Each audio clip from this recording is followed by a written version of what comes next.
European Union has launched the largest anti-smuggling crackdown in its history, a sweeping operation that led to the seizure of more than 2,440 containers shipped from China. At the same time, the United States began distancing itself from ports once heavily financed by Chinese companies. A viral video posted by a freight blogger revealed a stunning scene at Greece's port of Piraeus. Mountains of steel containers stacked endlessly in front of customs buildings, drawing millions of views online. What seemed like a regular shipping backlog turned out to be the center of a billion-euro fraud scandal. According to the European Public Prosecutor's Office, EPPO, Operation Calypso, launched in June, initially confiscated nearly 500 containers. Weeks later, authorities seized another 1,935 containers, all from China.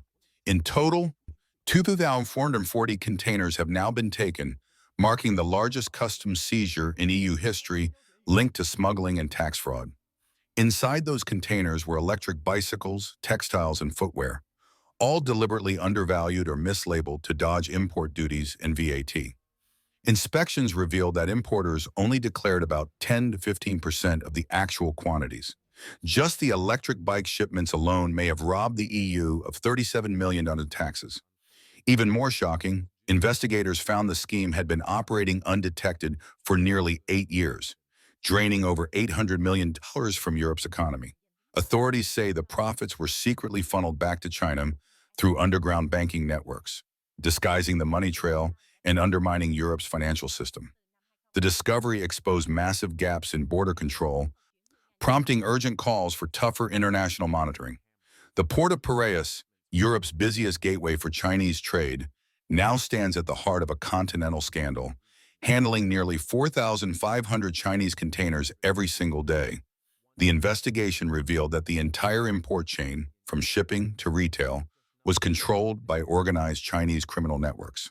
Using layers of fake companies, falsified documents, and trusted insiders, they managed to outsmart customs for years.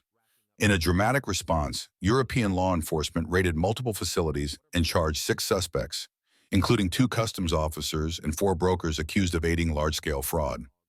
Another broker was arrested earlier this month. Experts warn that this operation goes far beyond mere tax evasion. It reflects Europe's tightening stance against China's growing trade dominance, especially on low-cost goods flooding online marketplaces like Temu and AliExpress.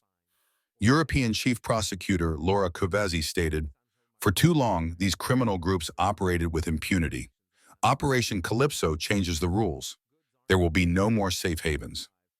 Over 100 searches were conducted across Greece, Bulgaria, France, and Spain, targeting customs offices, corporate headquarters, accounting firms, and even private homes. Authorities seized $5.8 million in cash, including euros, Hong Kong dollars, cryptocurrencies, and digital assets. They also confiscated 7,133 electric bikes, 3,696 scooters, nearly 500 containers, 27 vehicles, 11 properties in Spain, luxury watches, designer handbags, and jewelry. In Greece, assets such as real estate, yachts, and bank accounts were frozen. The total haul is estimated at $700 million. European media called the parade unprecedented in scale. A Greek customs official revealed that more than 200 officers worked nonstop for 72 hours just to complete the first inspection round. As the investigation expanded, a sophisticated smuggling empire spanning multiple European ports emerged from the shadows. According to the Greek outlet Document on News, the operation's nerve center was Customs Station Number 3 in Piraeus, allegedly run by a Chinese woman known as Kelly, a former interpreter who had previously been linked to tobacco smuggling. She reportedly acted as the bridge between port officials, freight companies, and offshore networks. Investigators discovered that Kelly's syndicate had been active for over a decade, using at least 10 front companies to process 21,000 fake transactions. These shell firms, spread across China, Greece, and Italy, were designed to disguise product origins and dodge VAT obligations. Several corrupt customs officers are suspected of accepting bribes and forging documents to keep the trade flowing. Logistics expert Zhang Hua estimated that the EU lost around $700 million in taxes to smuggling networks over the past decade. The scheme operated in 3 stages: First, traders filed false declarations, listing $500 goods as a hunt, labeling e-bikes as parts, and leather shoes as plastic slippers, cutting tariffs by up to 80 fake invoices and forged manifests, then disguised millions in illegal shipments. The next stage was more advanced. Legal loopholes were exploited. A shell firm in Bulgaria used a Greek tax ID to fake exports to Germany or Denmark. In reality, the containers never left Greece but stayed in hidden warehouses, taking advantage of the EU's Customs Procedure 42 to erase VAT obligations entirely. The third phase took everything off the books. Once the goods entered Europe's underground economy, they flowed into black markets in France, Italy, and other countries. Transactions were conducted entirely in cash. No banks, no records, no oversight. The profits were then funneled back to China through underground banks, crypto transfers, and even laundering networks tied to other organized crime groups. Sources say the corruption ran deep. Dock workers, customs agents, brokers, everyone had a price. Over 30 insiders became part of the gray chain, transforming one of Europe's busiest ports into a silent fortress of smuggling. At the heart of it all stood the port of Piraeus. Once hailed as a symbol of Greece's economic revival, it has now become a flashpoint in the West's growing anxiety over China's influence. The mastermind behind the operation, known as Kelly, wasn't just running a fraud ring. She was operating inside a port majority owned by China's state shipping giant, COSCO. COSCO's expansion was strategic. In 2009, it took control of 2 terminals. In 2016, it purchased 51% of the entire Port Authority. And by 2021, its ownership climbed to 67%. What seemed like an economic partnership is now viewed as a geopolitical chess move. Piraeus sits at the crossroads of the Suez Canal and the Mediterranean, a perfect launch point for China's Belt and Road Initiative and its 21st century maritime Silk Road. But now, the scandal has triggered alarm bells across Europe and Washington. Both Greece and the EU are tightening their port security frameworks, while the United States has shifted its gaze toward the Mediterranean, determined to counter Beijing's growing control of global trade arteries. In recent years, the Trump administration has quietly expanded its port containment policy, targeting China's investments from the Panama Canal to Europe. Reuters reported that Washington is now conducting a global audit of Chinese Communist Party-linked interests in key ports, including Piraeus. The plan is simple but aggressive. Help Western companies buy back Chinese stakes and redraw the world's maritime map. Stuart Poe, founder of the UK-based risk consultancy KCS Group, explained that the U.S. now views China's port network as a serious national security risk. Intelligence sources told him Beijing could use its port assets not just for commerce, but for espionage, data collection, and even military leverage in the event of global tension. Poe described this as America's boldest maritime expansion since the 1970s.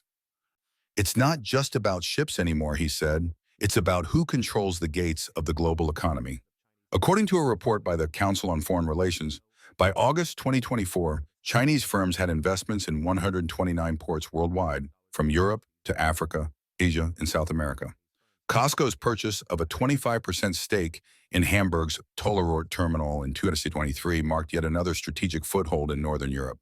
The U.S. Federal Maritime Commission is now watching these moves closely. In March, it launched an investigation into 7 strategic trade routes, including Piraeus, Valencia, Kingston, and several ports across the Caribbean and America's West Coast. What began as a trade rivalry has now transformed into a full-scale geopolitical confrontation over global shipping lanes. And in May 2025, that confrontation reached a new level. Hong Kong billionaire Li Ka-shing's CK Hutchison Holdings announced the sale of 43 ports in 23 countries, worth nearly $23 billion, to the U.S. investment giant BlackRock. Among them were the Balboa and Cristobal ports at both ends of the Panama Canal, 2 of the world's most strategic choke points. But there was a catch. COSCO Shipping tried to acquire a 30% stake in the deal, demanding veto power over pricing, scheduling, and inspections. That immediately raised red flags in Washington. President Trump personally intervened, calling the canal America's artery and vowing to reclaim influence. Under U.S. pressure, CK Hutchison was forced to sell the controlling shares to American interests, effectively cutting Beijing out of the game. The battle for the world's ports is no longer about trade. It's about power, control, and survival. And this time, the waves of the Mediterranean may decide who commands the seas of the future. The deal collapsed under regulatory reviews and pressure from Beijing. In May 2025, the U.S. Department of Defense blacklisted COSCO for alleged military ties, triggering global scrutiny of Chinese port investments linked to tax evasion and money laundering. The race for control of global ports has turned into a maritime Cold War.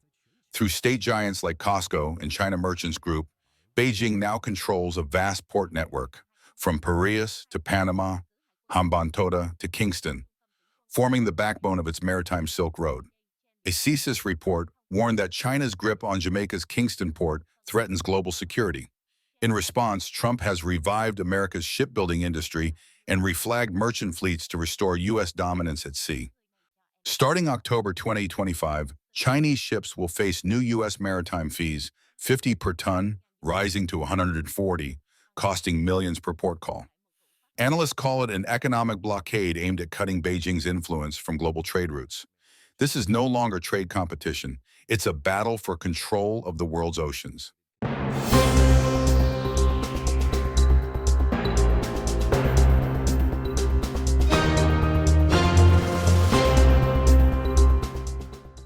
%% tariff, the final blow to China's factories.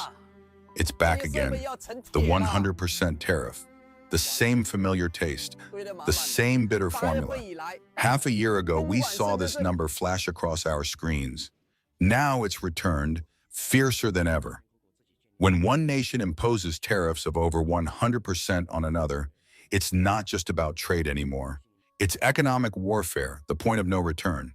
It means complete decoupling. Factories that once thrived on exports are now gasping for air. Products have already been made, materials paid for, yet everything sits untouched in warehouses. What should we do now? One trader asked online. Fellow exporters, have you received similar notices? How can we survive this blockade? Machines that once roared with the sound of industry now stand silent. Workers are sent home early. Some haven't been called back for weeks. The production lines are dead, except for a few that still flicker, clinging to the faint hope that orders might one day return. Upstream suppliers are suffering too. They used to ship raw materials abroad. Now, no containers are moving, no orders, no ships leaving port. With overseas markets gone, they turn to domestic sales, flooding the local market, triggering fierce, desperate competition. Everyone undercuts everyone else, until no one wins. And while chaos spreads through the factories, Beijing made another move, tightening control over rare earth exports. Now, even if a product contains just 0.1% of Chinese rare earths, global manufacturers must apply for a license from China. The U.S. was furious. On October 10th, former President Donald Trump struck back, announcing a new 100% tariff on all Chinese goods, starting this November. On top of that, Washington will ban key software exports to China. Even before these measures took effect, China's exporters were already trembling. Experts are warning, once exports collapse, the entire Chinese economy could crumble. The three pillars that once supported it, foreign investment, real estate, and exports, have all failed. What's left is a hollow shell, drifting back to the economic struggles of the 1990s. Or worse, to the Mao era. Just imagine, a pair of scissors costing 10 yuan in China will now face an extra 15 yuan in tariffs just to reach U.S. shelves. American buyers will cancel orders or slash prices. For factories that depend on the U.S. market, this means zero profit, zero orders, and zero production. In places like Jiaxing, thousands of tons of goods are stacked in warehouses. Tools, shoes, clothing, all collecting dust. Export products worth billions are now sold by the kilo for just a few cents. Socks, blankets, toys. No one comes to pick them up anymore. Only a few exhausted workers are left sorting through the piles, unsure what they're even working for. Turning to the domestic market isn't easy. You have to start from zero, find new clients, learn new rules, fight in an overcrowded battlefield. And now with the U.S. 100% tariff, that battlefield just got even bloodier. So if you still have a wedge, hold on to it. No matter how small your paycheck looks, it might be your last. Because once you leave, you may never find another. The bills won't stop coming. The mortgage, the car loan, your child's tuition, even the winter heating. 2025 may become the hardest year yet for millions of Chinese workers. Some American companies are already shifting orders to Southeast Asia, to Vietnam, Thailand, and Indonesia. But don't assume that's a safe haven. The entry bar is low, yes, but that also means the fight there is brutal. Everyone's trying to survive. And in this global storm of tariffs, bans, and collapsing supply chains, only one question remains. Who will make it out alive? The great collapse of China's factories has begun. The world is closing its doors. Profits are now squeezed to the bone. When one seller earns 5 yuan per order, another will take 3 just to steal the deal. And when the U.S. slammed a 100% tariff on Chinese goods, it was like the final nail in the coffin. Production costs exploded overnight. Factories that once hummed with the sound of machines are now either silent or packing up for Southeast Asia and Mexico, chasing lower costs, chasing survival. But this only deepens the cycle, a never-ending war of price cutting and undercutting, first at home, then across the globe. More and more countries are slamming their doors shut. Mexico adds over 50% tariffs on Chinese cars, steel, and textiles. India just raised duties on Chinese steel by 45%. Even Ukraine has joined in, and some European nations now impose over 80% tariffs on components. Even Thailand and Vietnam, once China's closest manufacturing partners, are joining the resistance. The reason? It's painfully simple. Chinese goods are too cheap. If the world keeps importing them, local industries everywhere else die. Some say, then just sell to new markets. Go global, build factories abroad. And yes, many Chinese entrepreneurs have already done so, setting up in Vietnam, Indonesia, Kenya, Nigeria, hoping to start over. But even there, Chinese products flood the market. High tariffs can't stop the tide. It's not trade anymore. It's economic survival played out on every continent. Inside China, the truth is darker. The age of earning foreign money through exports is ending. Factories keep producing, but no one wants the goods. Warehouses are overflowing. Wages are being cut just to keep the lights on. The problem isn't production, it's overproduction. China can make anything, but the world doesn't need more of everything. Entire industries are relocating. Low and mid-end electronics, gone to Vietnam. Textiles and plastics, now made in Bangladesh. And once these supply chains move, they never come back. China's world factory status is slipping away, one shipment at a time. Factories stop, jobs vanish. And when unemployment surges, unrest follows.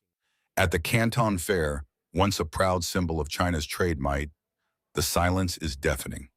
Western buyers? Almost none. Empty booths, empty aisles, volunteers outnumber visitors. One exhibitor whispered, "In 20 years, I've never seen it this quiet. Not a single foreign client all day." The fair that once drew crowds from every corner of the world has turned into a domestic show, watched mostly by locals, and ghosts of a better past. Online videos reveal the harsh reality. Rows of empty seats, hallways echoing with footsteps, exhibitors scrolling on their phones, waiting for buyers who never come. Orders from Europe and America are at record lows. No matter how hard they try, the global market cannot replace the scale of U.S. demand. And in the end, who suffers most? Not just the traders, not just the factories, but ordinary people. When Chinese goods double in price in the U.S., Americans turn to local products. But when China loses exports, it loses jobs, and the workers lose everything. The trade war doesn't just happen between nations. It happens in every home, every wallet, every paycheck. This isn't just about tariffs anymore. It's about the end of an era, the collapse of the made-in-China empire. And the world is quietly moving on. China's tech dream has shattered. The tariff war just exposed the truth. Behind the glossy headlines and grand speeches about technological self-reliance lies a brutal truth. China still depends on the West, deeply, completely, and painfully. From semiconductors and lithography machines to CPUs, GPUs, and aerospace engines, almost every high-end technology that keeps a modern economy alive still comes from America, Japan, or Europe. Even the C919, China's homegrown passenger jet that was supposed to symbolize national pride, flies with American-made engines. The truth? Made in China is only skin deep. In semiconductors, the gap is not 5 years, not 10, but more than 15 years behind.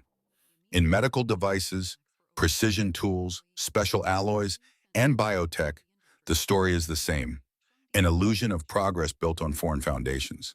And now, with the 100% tariffs, that illusion is collapsing. For decades, China's growth relied on one artery: trade. Factories imported high-tech components, assembled products cheaply, and sold them to the world. But when the U.S. cut off that trade lifeline, it wasn't just about money. It was about survival. Many traders now whisper openly what they never dared say before. The Communist Party's last hope is gone. Trump's move is brutal, but brilliant. Only when the CCP falls can China breathe again. To them, tariffs aren't just punishment, they're surgery. Painful but necessary to cure a disease that's been festering for decades. The sentiment online is explosive. People are no longer talking about the economy. They're talking about the system itself. How long can the party keep pretending, they ask them. Factories are closing, exports are dying, and still Beijing insists everything is under control. But the traders know better. Once you can't trade with the world, the entire export-driven model collapses. The foreign exchange dries up, the currency weakens, and the factories die one after another. Some say decoupling is no longer a threat. It's already happening. The United States and its allies are building new supply chains without China. And Xi Jinping? He's doubling down, cutting ties with the West, closing China's doors, and betting everything on internal circulation. But what does that mean in reality? It means ordinary citizens paying the price. It means shrinking wages, vanishing jobs, and empty factories. It means millions struggling just to afford basic needs. Also, one man can save face. Because in Xi's China, face matters more than food. Pride matters more than people. And to protect that pride, he's willing to let the country starve. This is not the China of booming skylines and endless opportunities that the world once admired. This is a nation cornered, cut off from the technologies that fuel modern life, from the markets that once made it rich, and from the trust it once held. And now, as the world's factories fall silent and the last shipments sit abandoned in ports, one question echoes louder than ever.